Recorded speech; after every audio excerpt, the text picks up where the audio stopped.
Yo, what is up? This is James. I'm back. Yo, what is up, guys? This is James. How are you? So basically, in today's vlog, we're gonna show you our trip to. Hi guys, welcome to the vlog. So right now we're here in Harbour Bridge.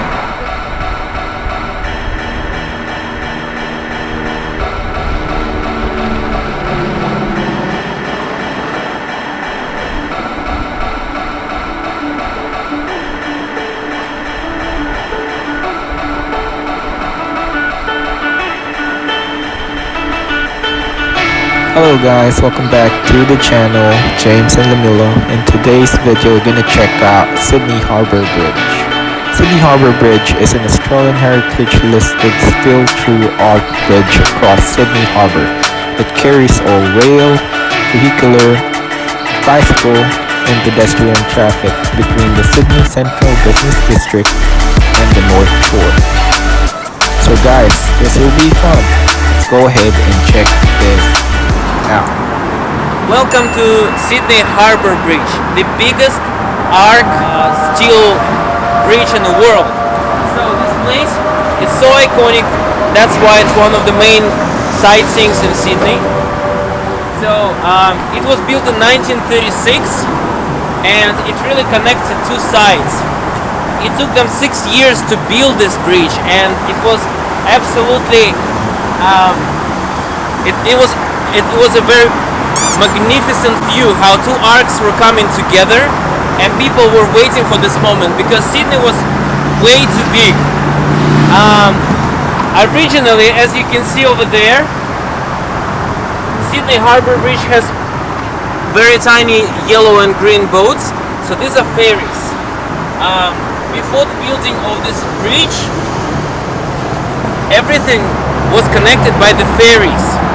And there were about 1 million people using ferries on a weekly basis.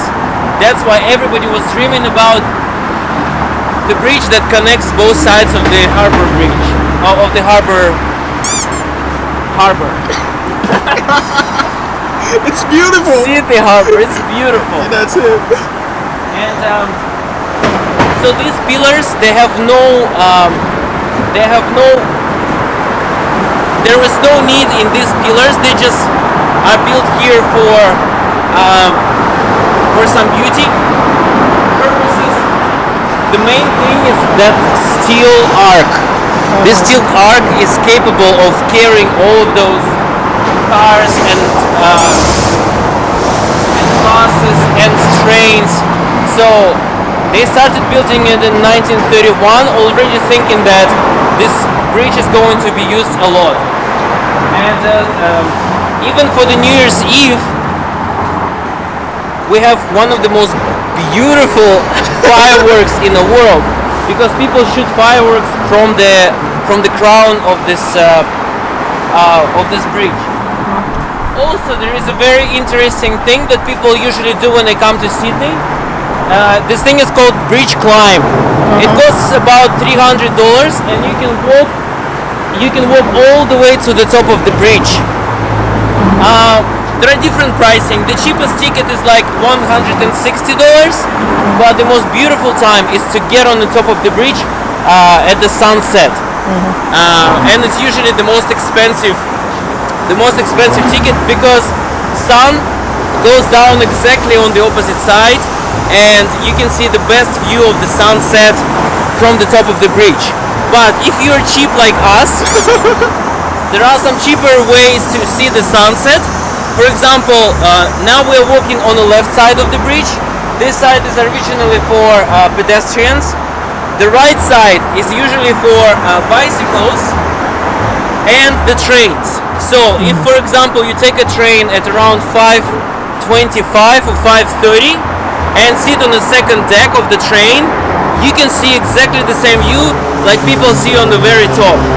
So this is how you can see this beautiful sunset, but for cheaper.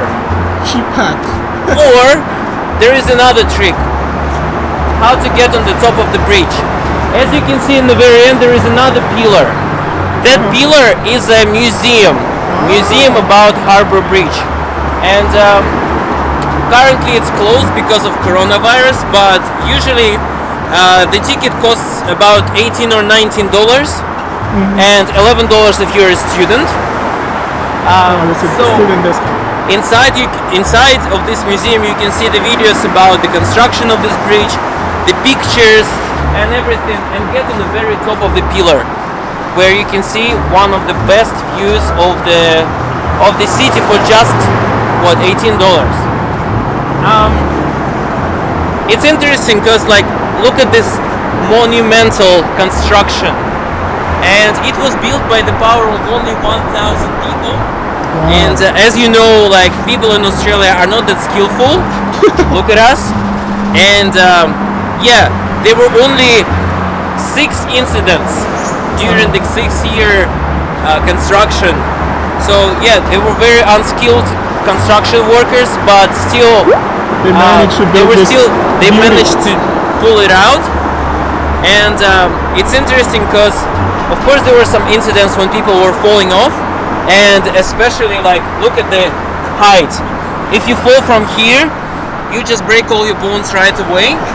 But there was one construction worker who survived from the fall of the very top point of the bridge. Who was it? I don't remember his name, but you can Google it. But what he did, he pretty much grouped all his body and just hit the water. He just broke a couple of ribs. He survived, and he became the national legend here.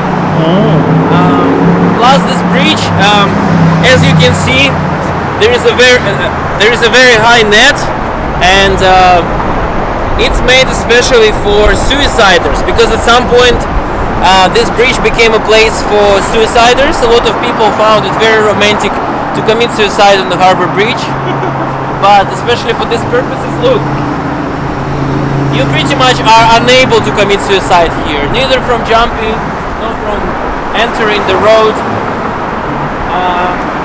Yeah, so right now we're in the very middle, so you can see on the very top. No, you can't see from here. Oh yeah, you can see it.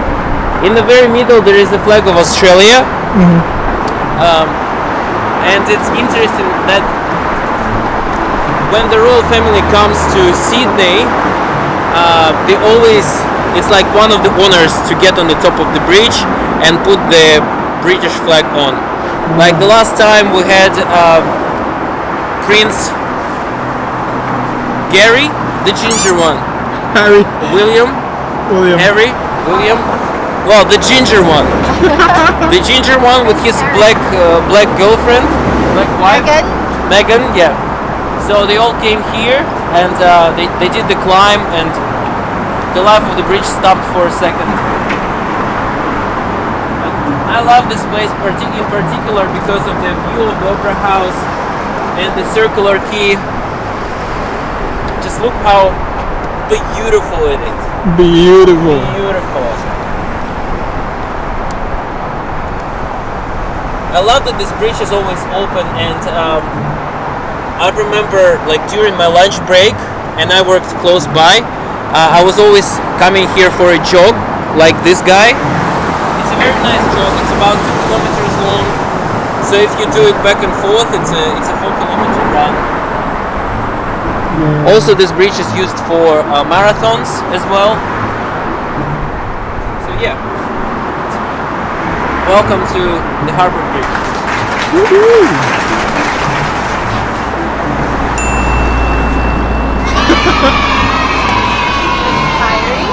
Alex, by the way, has 10 years of experience as a tour guide. He has become a national hero as well. Yeah. So basically, everything Also, for him is Vice beautiful. President of ICMS. That's it. ICMS Vice President, now a world-renowned tour guide. Yes. That's it. Thank you. Thank you, James.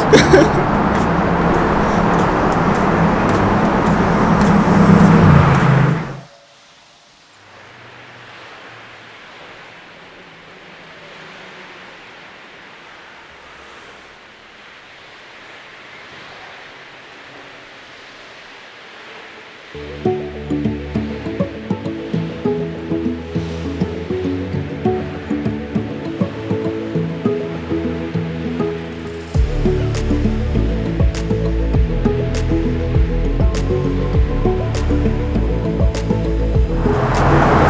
very top there is like a viewpoint, and it shows which direction is what. It shows like Bondi is this way, Manly is this way.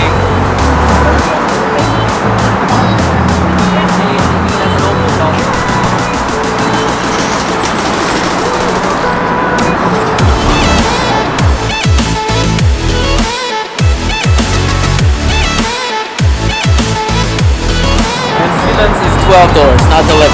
So yeah, this is how it looks inside.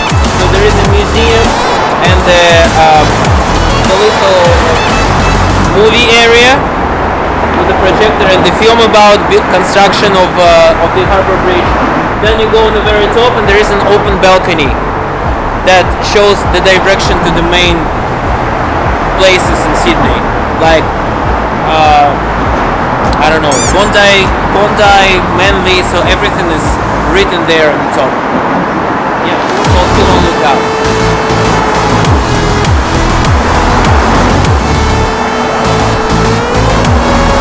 Yeah, this is the memorial about Harbour Bridge. Yeah, J.C. Bradfield, this is the main architect of the bridge. Yeah, he's a chef engineer and architect of the bridge. He traveled, it's interesting because Mr. Bradfield, he traveled all over the world. He studied all different bridges around the world. And when he got back to Australia, he had a vision that he wants it to be an arc bridge because it would be stronger. So he pretty much came up with this idea. It's like there were a lot of different designs of the Harbour Bridge, but he found the similar looking bridge in New York. I believe it's called Hell's Gate Bridge. That looks exactly the same, and he took it as an inspiration for the Harbour Bridge.